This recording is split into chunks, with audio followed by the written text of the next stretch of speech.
Good morning बच्चों. My name is Pooja Verma. I will teach you computer second class and second lesson. लेकिन इससे पहले मैं आपको ये बता देती हूँ कि मैंने इससे पहले आपको फर्स्ट लेसन पढ़ा चुकी हूँ और मैंने इसमें आपको पढ़ाया था प्राइमरी मेमोरी के बारे में, रैम और रोम के बारे में, सीडी के बारे में, floppy disk, DVD, secondary memory, इसके बारे में मैंने आपको सब कुछ समझा दिया है. ठीक है, अब हम पढ़ेंगे सेकेंड लेसन इंटरनेट. और इंटरनेट के बारे में आप सभी बहुत अच्छी तरीके से जानते हैं. इंटरनेट का मतलब क्या है? इंटरनेट का मतलब होता है एक तरीके का जाल. ठीक है, जो पूरे विश्व में, हमारे पूरे विश्व में चारों तरफ फैला हुआ है और कहीं ना कहीं आप सब भी इस इंटरनेट से जुड़े हुए हैं. कहीं ना सभी के पास आजकल इंटरनेट है. आपकी जो ये क्लासेस चल रही हैं ये भी इंटरनेट के माध्यम से ही चल रही हैं. ठीक है, तो अब हम क्या पढ़ेंगे? इसको इंट्रोडक्शन पढ़ेंगे इंटरनेट का. The internet is a global network of billions of computers and other electronic devices. It is also called a network of networks in which users at any one computer can, if they have permission, get information from any other computer and sometimes talk directly to user at other computers. देखिए, introduction में computer के जो internet है, सबसे पहले आप इसको देखिए. इस पर मैं आपको समझाती हूँ कि ये क्या चीज़ दे रखी है. देखिए, जैसे कि यहाँ पर बीच में, बिल्कुल बीचों बीच मैं बैठी हुई हूँ. ठीक है, यहाँ पर, और मैं एक कंप्यूटर को देख रही हूँ. ठीक है, और आप सभी एक एक करके सभी बच्चे यहाँ पर इन सभी कंप्यूटर्स पर बैठे हुए हैं. ठीक है, आप अपना वर्क कर रहे हैं. ठीक है, समझ में आया?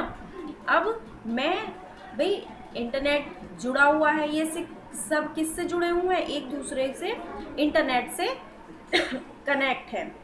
ठीक है, किससे कनेक्ट है? ये सभी एक दूसरे से इंटरनेट से माध्यम से.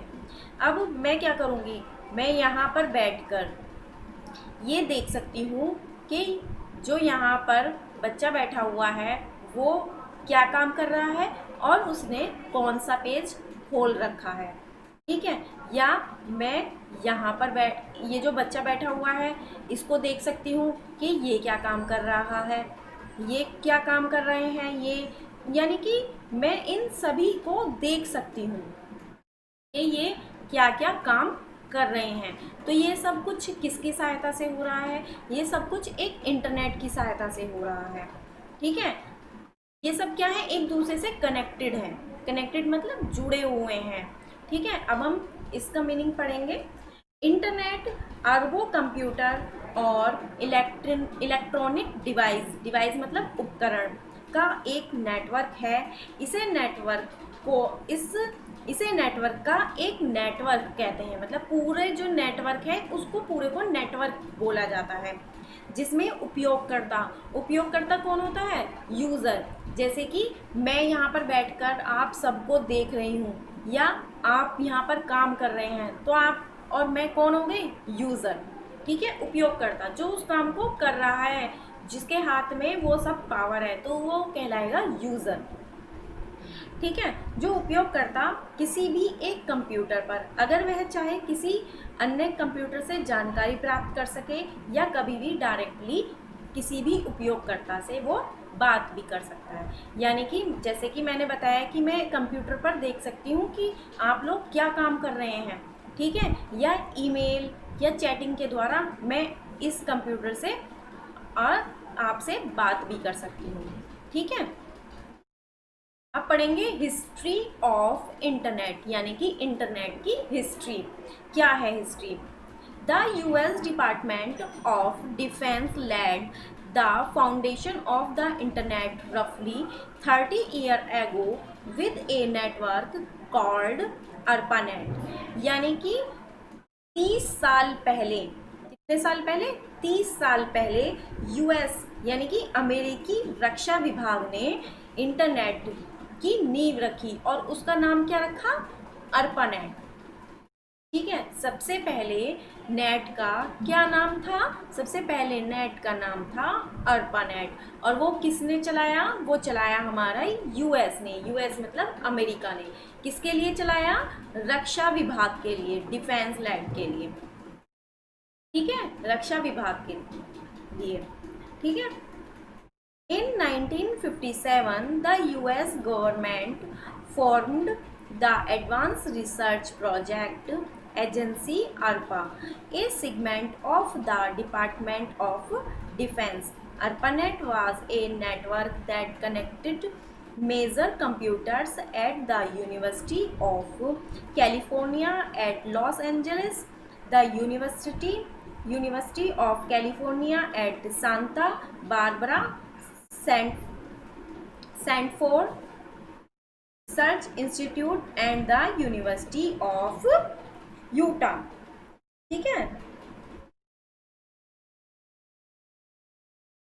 अब क्या है, जो ये 30 साल पहले जो इंटरनेट बना था, ठीक है, जिसका नाम क्या रखा गया था?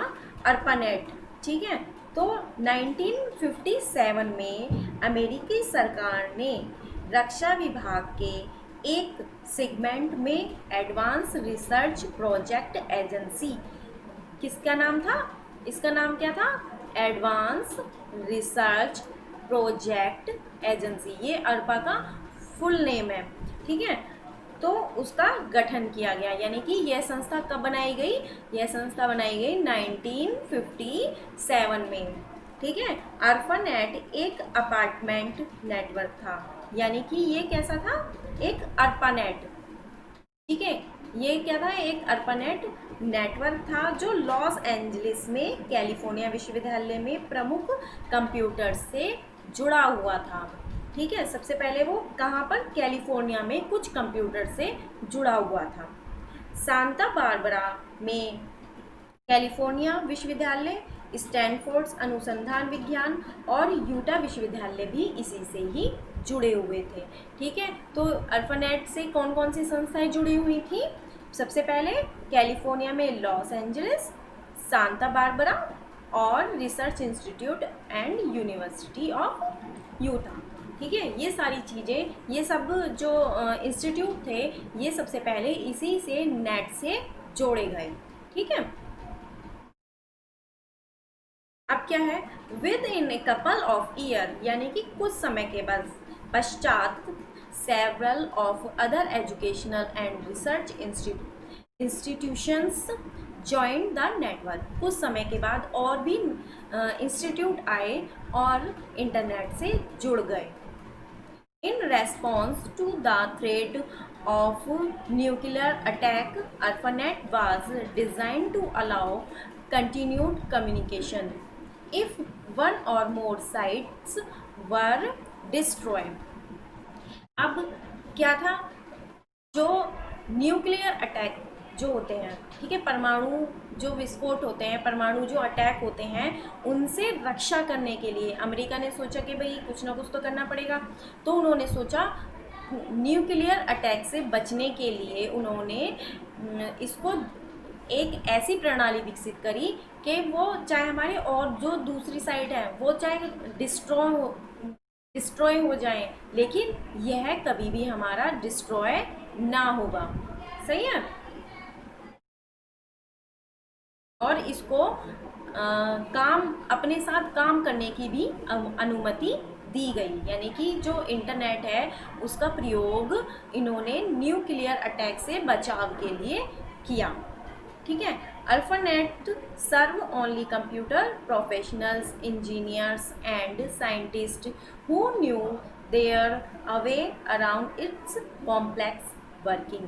यानी कि ARPANET का जो प्रयोग किया गया था वो प्रोफेशनल्स के लिए किया गया, चाहे वो इंजीनियर हो, साइंटिस्ट हो, तो वो उनको यूज़ करने के लिए दिया गया। ठीक है, अब है important terms related to internet. अब इंटरनेट के इम्पोर्टेंट टर्म्स के बारे में जानते हैं। World wide web. World wide web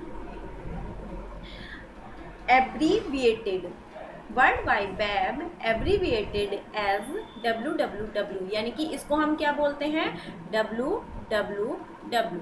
जब भी आप नेट खोलते हैं तो उसमें जो गूगल पर आप सर्च करते हैं तो सबसे पहले हम क्या डालते हैं, WWW is a system of interlink millions of web pages accessed by internet. World Wide Web interlinks the web pages by forming a connection between internet servers. In simple terms, World Wide Web provide us with a platform to access information over internet. So World Wide Web and internet are two entirely different things. यानी कि जो world wide web है उसको हम क्या बोलते हैं, world WWW, इसकी शॉर्ट फॉर्म क्या है, WWW। और इसमें वर्ल्ड वाइड वेब में लाखों पृष्ठ होते हैं, लाखों पृष्ठ वाली एक इंटरलिंक करने की एक प्रणाली है। यानी कि इसमें क्या होता है, बहुत सारे पेजेस होते हैं और वो एक दूसरे से जुड़े हुए होते हैं, ठीक है। इन WW इंटरनेट सर्वरों के बीच संबंध बनाकर पेजों को इंटरलिंक करता है। अर्थात दूसरे शब्दों में हम कह सकते हैं कि WW हमें इंटरनेट पर जानकारी तक पहुंचाने के लिए एक मंच प्रदान करता है। यानी कि क्या है, जब कोई हम चीज़ उस पर ढूंढते हैं तो हम क्या डालते हैं, उस चीज़ को डालते हैं, ठीक है। तो क्या होता है, फिर वो एकदम हमें वहीं पहुंचा देता है, उसी चीज़ पर पहुंचा देता है। जैसे हमने डाला स्कूल के बारे में डाला, RIC स्कूल, ठीक है, तो क्या होगा, वो हमें उसी वाली वेबसाइट पर पहुंचा देगा, ठीक है, और हमें उसके बारे में इंफॉर्मेशन निकल कर आ जाएगी, ठीक है। तो WW और इंटरनेट, मतलब जो इसमें लिखा हुआ है ना इंटरनेट और WW, ये दोनों अलग अलग हैं। कोई सोचता है कि ये इंटरनेट और WW मतलब वर्ल्ड वाइड वेब एक ही हैं, लेकिन क्या है, ये दोनों अलग अलग चीज़ें होती हैं, ठीक है। Once you are connected to the internet, you can access and view website using a type of application called a web browser. Just keep in mind that the web browser itself is not the internet. It only displays websites that are stored on the internet. यानी कि जब आप इससे internet से एक बार जुड़ जाते हैं तो आप वेब ब्राउज़र नामक एक एप्लीकेशन का प्रयोग कर रहे होते हैं और उसकी सहायता से वेब पेजों को, वेबसाइटों को देख सकते हैं, ठीक है। हम किससे जुड़ जाते हैं, वेब ब्राउज़र से। और जब हम वेब ब्राउज़र से जुड़ जाते हैं तो जो हमने कुछ भी चीज़ को उसमें सर्च करा है वो चीज़ हमारे सामने आ जाती है, ठीक है। वेब ब्राउज़र स्वयं में इंटरनेट नहीं है, यानी कि वेब ब्राउज़र को हम इंटरनेट नहीं बोल सकते हैं। यह केवल उन वेबसाइटों को प्रदर्शित करता है जो इंटरनेट पर संग्रहित होती हैं। इसका मतलब ये है कि जो वेब ब्राउज़र है वो कोई इंटरनेट नहीं है, ठीक है, वो तो एक जरिया है हमें एक स्थान से दूसरे स्थान तक पहुंचाने का। हमने जो भी उससे इंफॉर्मेशन मांगी है उसको हमें देने की, कि हमने, जैसे मैंने कहा था, अभी बताया था कि हमने सर्च करा RIC नूरनगर, ठीक है, हमने फिर उस पर क्लिक कर दिया, एंटर कर दिया, तो जो वेब ब्राउज़र है वो हमें ढूंढ कर देगा कि ये RIC इंटरनेट स्कूल कहाँ पर है, ठीक है। तो ये सब कुछ किससे करेंगे हम, इंटरनेट की सहायता से। और इंटरनेट की सहायता से भी हम किस के माध्यम से जुड़ सकते हैं, अब तो आजकल फ़ोन भी आ रहा है, ठीक है, फ़ोन के माध्यम से और कंप्यूटर के माध्यम से हम जुड़ सकते हैं, ठीक है। अब नीचे है वेब पेज। वेब पेज मैं आपको अब कल पढ़ाऊँगी, ठीक है। यहाँ तक बहुत ध्यान से पढ़ेंगे और जो भी परेशानी है वो आप मुझसे पूछ सकते हैं। धन्यवाद।